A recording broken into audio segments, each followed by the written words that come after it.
ilang araw na lang, Pasko na.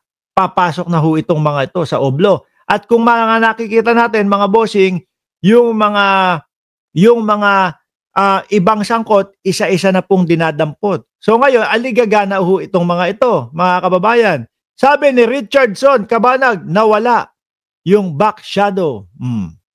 Hindi, baka magaling naman silang mag-lighting. Baka nilagyan ng light ng ilaw sa likod para hindi mag-shadow si Saldico.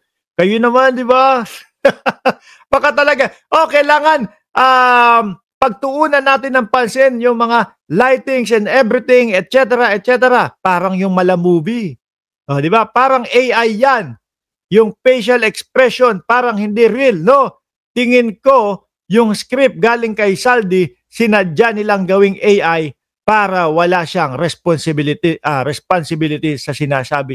Pwede din, no? No, para pagka pinauwi, ano yung mga sinabi? Ay, hindi po ako yun. In AI po yun. Di ba? Nasusundan ko yung mga sinasabi nyo, mga boss chief amo sir. Alam kong hindi madali ang mga paksang ito. Mabibigat at mahirap tanggapin. Hindi po ako makauwi dahil malaki ang banta sa buhay ko. Ngayon naman, ng putik na yan. Billion yung pera mo, Brad. Ilan yung air asset mo? Nabalita nga, di ba? Sabi, nung panahon na merong rally doon sa INC, ano sabi? Aali-aligid ka na daw sa Japan?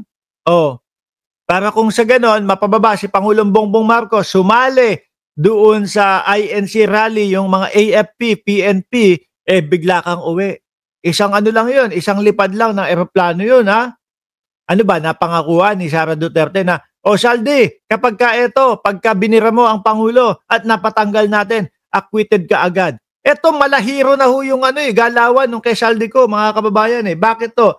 Tingnan nyo, yung mismong sarili niya na, sinasabi, wala ni isa akong perang natanggap, wala akong nakuha. Para nga naman, sa ganon, kapag ka napaalis si Pangulong Bongbong Marcos, mga bossing, hero na hero, si Saldico. Di ba? Hindi natin pwede ikulong si Saldico. Bakit? Wala tong natanggap na pera. Mga boss naman, ang simple lang, ikaw sasali ka sa ganyang gawain na sinasabi ni Saldico, taga-deliver ka, taga-hatid ka. Tapos wala kang makukuhang pera. Ni singkondoleng, ni pantip lang man lang, walang makuha, walang binigay. Hindi po ba? Para sa ganun niya, kung matupad yung pinapangarap nila matanggal si Pangulong Bongbong Marcos, hero si Saldico. Si Saldico, ikulong din yan kasi kasali yan. Ay, hindi.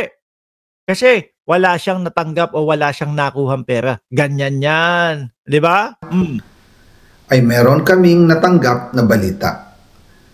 Papalabasin ng administrasyon na ako ay isang terorista sa loob at labas ng Pilipinas. Aha? Para mailibing ako kasama ang katotohanan kahit saan man ako pumunta. Mala Jose Rizal ang datingan, Pero mahalagang malaman ng taong bayan ang katotohanan. Muli, taos-puso akong nagpapasalamat sa inyong pakikinig. Una po sa lahat, Ayan na. Game! Saldi! Banat! Sinasabi ng ICI at ni Henry Alcantara na 21 billion pesos daw ang napunta sa akin. Hindi po totoo yun. Wala akong natanggap na ganyang halaga. Grabe, Boses niya talaga yan. Sabi ko, parang nagbabasa lang ng tula. Hindi ko sigurado, hindi ko kilala talaga si Saldico no? Pero yung sinasabi niya, wala akong natanggap na 21 billion. Wala akong natanggap na pera. Kapanipaniwala po, ganyang kalakihan na pera.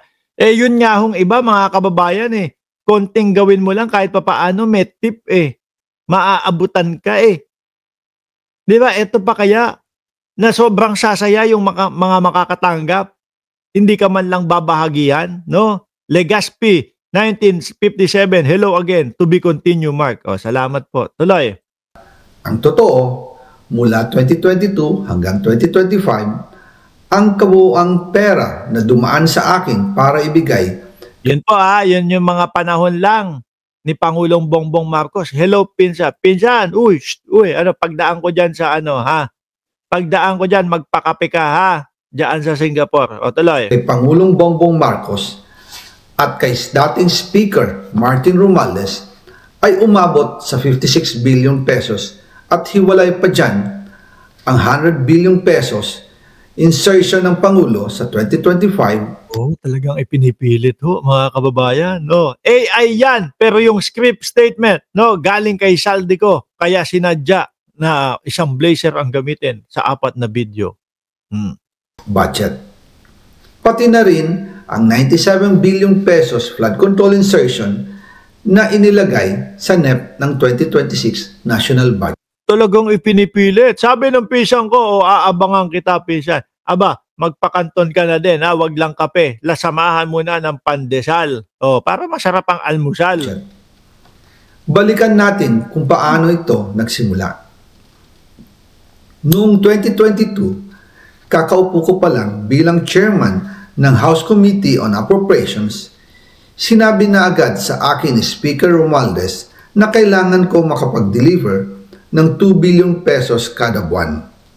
Makalipas ang ilang araw, tumawag sa akin si Yusek Bernardo. Sabi niya, kailangan ng tulong ng Bulacan sa problema nila sa baha. Pinapunta niya sa opisina ko sa Kongreso si DPWH District Engineer Henry Alcantara. Sa naging meeting namin, Kaso di ba na-debunk na din ito ni Yusek Bernardo, expert sa pandesal daw. Naku, sarap niyan. 2 pandesal, ha? Alcantara, siya mismo ang nag-offer kung paano ang hatian sa mga proyekto ng DPWH. 22% para kay Speaker Romualdez, 2% para kay Yusek Bernardo, at 1% para sa kanya. Doon po nagsimula ang tinatawag nilang deliveries. Ang sistema po ay ganito. Ang tao ni Henry Alcantara ay nakikipag-ugnayan sa mga tao ko na sina Paul Estrada at Mark Tiksay.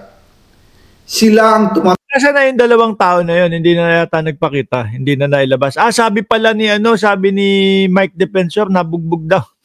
Binubugbog daw tapos pinadala sa ibang bansa. Tanggap na pera mula sa mga tao ni Alcantara. Minsan sa bahay ko sa Valle Verde, minsan naman sa BGC parking.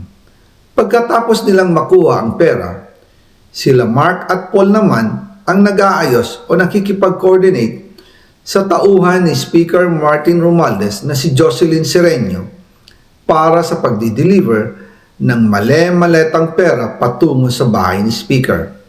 Una, sa North Forbes Park sa McKinley Drive at nang lumipat siya sa number 14 Nara Street, South Forbes Park. Sabi ni Bonget, no, AI yan. Para kung mabisto, pwede niya sabihin itanggi. Hindi, lalo ho ngayon. Malapit na ho si Saldico, mga kababayan. Konti na lang to, maaresto at iuwi na po sa Pilipinas. Sabi ni Ma'am Neng Gigi, nakakaantok, magsalita si Saldi. Ako nga, pinipilit ko na lang tapusin eh. No, kasi meron tayo isang video kay Harry Roque naman. Yun, mas medyo okay yun. Kaya lang, kailangan natin tapusin to. Sige, Saldi, bilisan mo. Gusto ko pong linawin, hindi ako nakikialam sa mismong proseso ng paghatid.